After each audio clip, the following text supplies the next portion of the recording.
a by b equal to 4/5, b by c equal to 15/16 என்று c square minus a square by c square plus a square மதிப்பு கேட்டிருக்கு.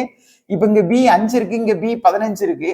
அப்போ இதுவும் அதே 15ஆ மாறணும்னா 3 கொண்டு பெருக்கிக்கலாம். அப்போ a வந்து நமக்கு என்ன கிடைக்கு அப்படின்னாக்கி a is to b is to c வந்து என்ன கிடைக்குன்னா 4 3 பெருக்குனா 12, b 5 3 பெருக்குனீங்கன்னா 15, c வந்து ஏற்கனவே இங்க கொடுத்துருக்காங்க 16.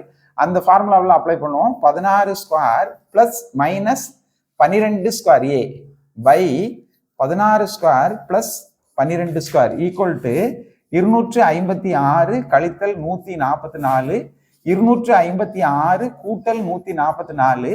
இதை கழிச்சு போடுங்க. 112, இது 400.